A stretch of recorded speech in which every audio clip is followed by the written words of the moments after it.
कई बारी social media पे देखते हैं carpet area versus super area. So how do you justify, या how does a developer justify the super area and carpet area? And with RERA coming in, क्या ये gap खत्म हो रहा है अभी, या अभी भी ऐसे ही चलने वाला है? See, with RERA coming in, you have to mandatorily sell on the carpet area. So you have to mention the carpet area in your agreements, right?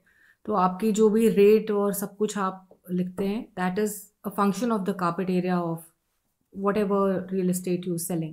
But ad में तो आज भी सुपर एरिया ही आता है, और एड में तो आज भी जो प्राइस आता है वो सुपर एरिया के हिसाब से ही आता है. हाँ, but I mean, it's now easier for a buyer to kind of know कि वो किस चीज़ के लिए आप सुपर एरिया कुछ भी हो, you know what is the carpet area that you're paying for.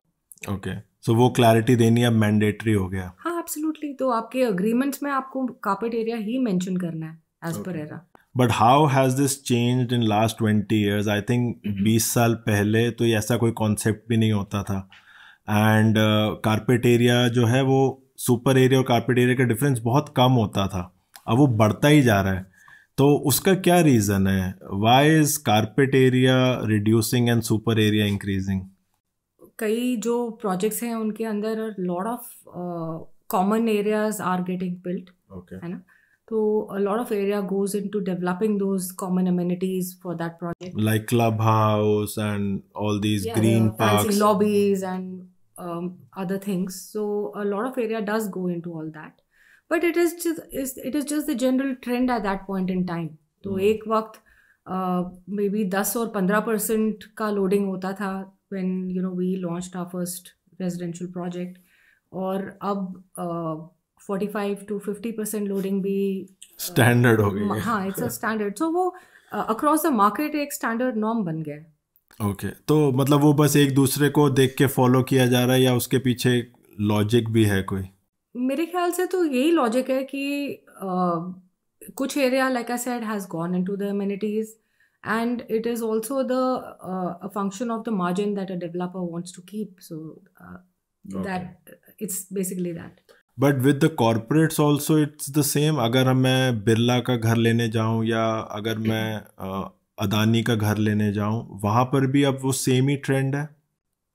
एक रेंज में ही सारों के एफिशिएंसीज हैं गौरव. तो आप देखेंगे मेरे ख्याल से max between the worst and the best 10% का फर्क होगा. तो उस रेंज में ही है सारा. Is that the way to keep per square feet price look attractive? On the super area basis, yes.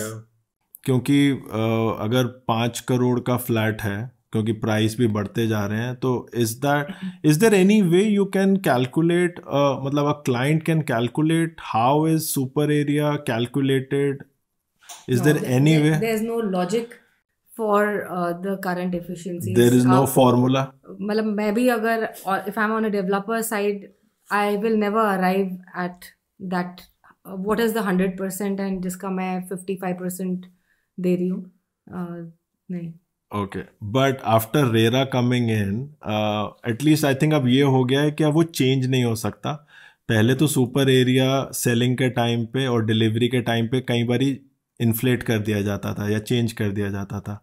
I think अब वो फिक्स हो गया है, अब वो चेंज नहीं हो सकता. See, you're supposed to sell on the carpet area and RERA allows you a 5% change.